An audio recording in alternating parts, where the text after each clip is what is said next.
भवानी शङ्करौ वन्दे श्रद्धा विश्वासरूपिणौ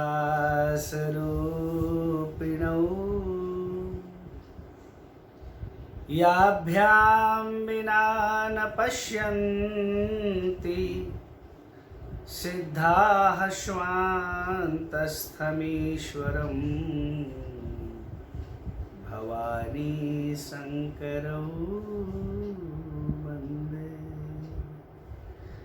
बोले गौरी शंकर भगवान की जय। आइए आनंद कंद प्रभु सच्चिदानंद परब्रह्म परमात्मा की कृपा से, सद्गुरुदेव भगवान की महती कृपा से, भोलेनाथ जी की सत्प्रेरणा से, आप सभी संत महापुरुषों के आशीर्वाद से आज वैसे तो मैं पूरे विश्व के लोगों को बधाई देना चाहूँगा, क्योंकि राम जन्म जग मंगल हेतु, भगवान जग निवास प्रभु प्रगटे अखिल लोक विश्राम, पूरे जग के श्री राम हैं। आज श्री अयोध्या धाम में सम्माननीय श्री नरेंद्र मोदी जी के द्वारा वहाँ आज नींव स्थापन हुआ है, शिलान्यास हुआ है, इसलिए आप सब लोगों के लिए बहुत बहुत बधाई हम देना चाहेंगे। आइए पहले मैं आज के सूत्र का पाठ करूं। जरा जन्म दुःखौघ तातप्यमानम् प्रभो पाहियापन् नमामि शंभो। जरा जन्म दुःखौघ तातप्यमानम् प्रभो पाहियापन् नमामि शंभो। जरा जन्म दुःखौघ, जरा जन्म दुःखौघ तातप्यमानम् प्रभो पाहि आपन् नमामि शंभो। जरा जन्म दुःखौघ तातप्यमानम् प्रभो पाहियापन् नमामि शंभो। जरा जन्म दुःखौघ, जरा जन्म दुःखौघ, जरा जन्म दुःखौघ। आइए कलि पावन अवतार पूज्यपाद गोस्वामी श्री तुलसीदास जी महाराज रुद्राष्टक के अंतिम पंक्ति में बहुत सुंदर बात कहते हैं। हे प्रभु, जरा जन्म दुःखौघ तातप्यमानम् प्रभो पाहि आपन नमामि शंभो। जरा का अर्थ होता है बुढ़ापा, और वास्तव में बुढ़ापे का दुख हम हंसी में कहा करते हैं कि बाल्यावस्था, कुमारावस्था, युवावस्था और जरावस्था, वृद्धावस्था। तो जो बाल्यावस्था जो होती है वह सेकंड की सुई होती है, बहुत जल्दी चलती है, लेकिन जो जवानी है वो मिनट की सुई होती है, थोड़ा थोड़ा। लेकिन जो घंटे की सुई होती है ना, ये बुढ़ापे की सुई है। बुढ़ापा नहीं कटाई करता, बाकी जीवन, बचपन कब चला गया, जवानी कब चली गई पता नहीं लगता, बुढ़ापा कटता ही नहीं है। तो यहाँ कहते हैं बुढ़ापे का दुख। वास्तव में जरा शब्द से बोध तो आप लोग जरासंध का भी समझ सकते हैं। जरा नाम की राक्षसी ने उसको जोड़ दिया था, अलग अलग थे। हमारे रामचरितमानस में प्रताप भानु ने उस कपटी मुनि से यही तो कहा था, जरा मरण दुख रहित तनु समर जिते जनि को। मेरे अंदर बुढ़ापा ना आए, मरने का दुख मेरे जीवन में ना आए, क्योंकि ये दुख बहुत बुरा होता है। बुढ़ापे का दुख, मरने का दुख, ये हमारे जीवन में ना आए।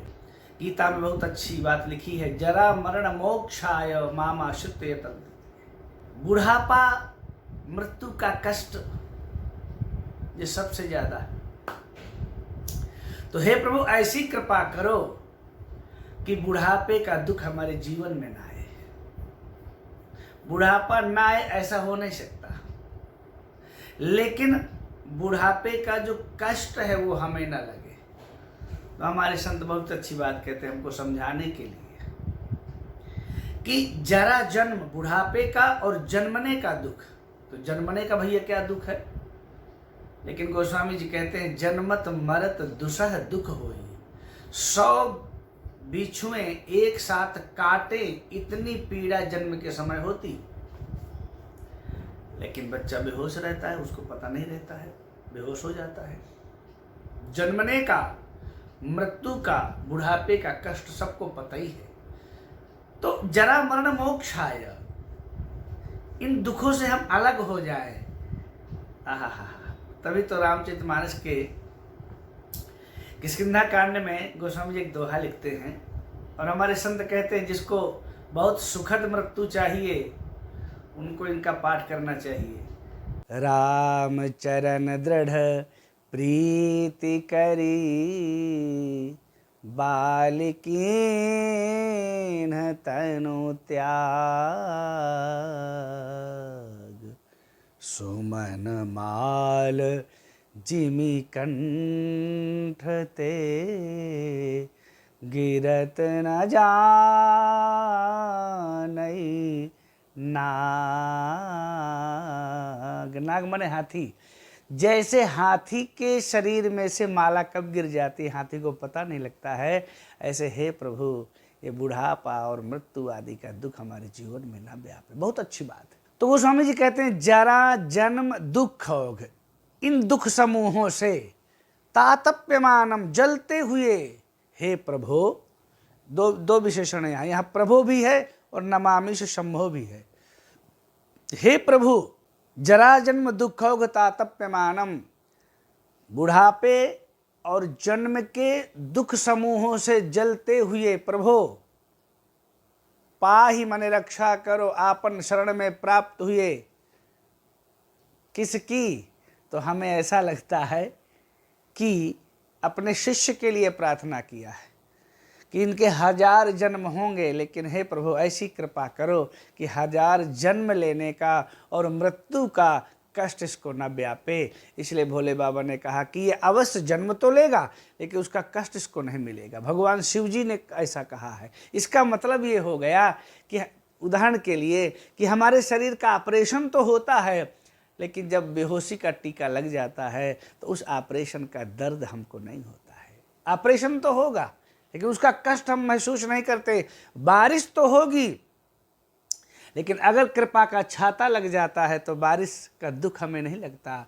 गर्मी तो होगी, पर अगर एसी चल जाता है कमरे में तो हमें उस गर्मी से हम बच जाते हैं। इसी तरह से प्रभु आपकी कृपा जब हो जाती है तो व्यक्ति को दुख तो मिलते हैं, लेकिन दुख सहने की शक्ति आपके भजन से जीव को प्राप्त हो जाती। देखो दुख तो आएगा, बुढ़ापा तो आएगा, मृत्यु तो आएगी, जन्म तो होगा, लेकिन जन्म का, बुढ़ापा का, मृत्यु का जो दुख है वो दुख हमें नहीं लगेगा। हम यह सोचेंगे कि वास्तव में ये हमारे लिए परीक्षा की घड़ी है।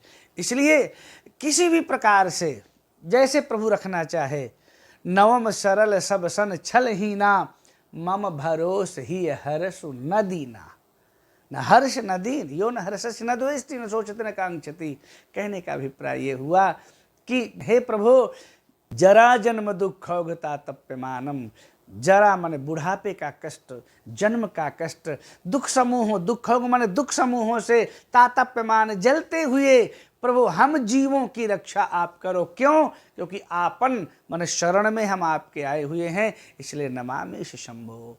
पाहि माने रक्षा करो हमारी, क्योंकि हम आपकी शरण में आए हैं, इसलिए हे शंभो प्रभु कृपा करो, नमामिष शंभो।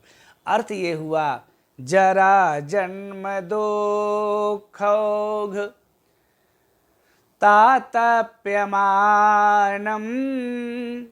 प्रभो पाहि आपन् नमामीश शंभो।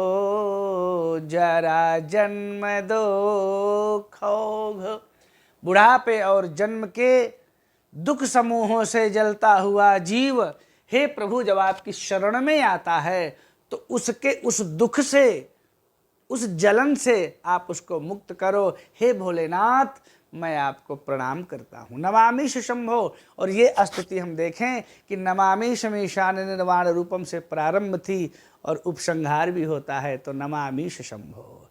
हे प्रभु, हम आपको नमस्कार करते हैं, हम आपको प्रणाम करते हैं। तो बात भी सत्य है, प्रणाम से प्रारंभ और प्रणाम से समापन, यही तो सनातन धर्म का परिचय है। किसी से मिलते हैं तो राम राम और चलते हैं तो भी राम राम। इसका अर्थ है मिले तो राम जी की कृपा से, करहि कृपानिधि सोई संजोग, असंयोग ईस जब करही, और बिछुड़ रहे हैं तो भी राम राम, एक बार नहीं 2 बार। इसी तरह से इस स्तुति में भी नमामीश ईशान से प्रारंभ और नमामीश शंभो से उपसंहार। कहने का अभिप्राय, जो शरण में आ जाता है उसकी रक्षा हो जाती है। कल्प वृक्ष के नीचे जो आ जाता है, सुर तरोरिवते प्रसादः, उसकी रक्षा होती है। एक बार दीपावली के समय में जब दीपदान यशोदा मैया कर रही हैं, संतों से हमने सुना, कान्हा कुछ दूर चले गए, यमुना मैया से दीपक ले करके बुझा करके किनारे कर रख रहे हैं। यशोदा मैया ने कहा, लाला इतने सारे दीप आ रहे हैं, ये क्या कर रहे हो, किनको किनारे करोगे? बोले, मैया जो मेरे हाथ के पास आ जाएगा उसको जरूर मैं किनारे कर दूंगा। ऐसे जो प्रभु की शरण में आ जाते हैं भगवान, उनका तो कल्याण कर ही देते हैं। मैं प्रार्थना करता हूँ हम सब लोग प्रभु के शरणागत हो जाएं। शरण में आने के कारण जीव धन्य हो जाता है। तो ये दिव्य स्तुति हम भोलेनाथ जी के चरणों में समर्पित करते हैं। जरा जन्म दुःखौघ तातप्यमानं प्रभो पाहि आपन नमामीश शंभो। दुख तो मिलेंगे हमारे प्रारब्ध के कारण, हमारे संचित पाप के कारण, हमारे क्रियमान पाप के कारण, लेकिन आपकी कृपा प्रसाद में अगर हम जीवित रहेंगे तो हमें दुख नहीं लगेगा, महसूस नहीं होगा। तो मैं भोलेनाथ जी के चरणों में प्रणाम करता हूँ, आप सब लोगों के चरणों में प्रणाम करता हूँ। हर हर महादेव।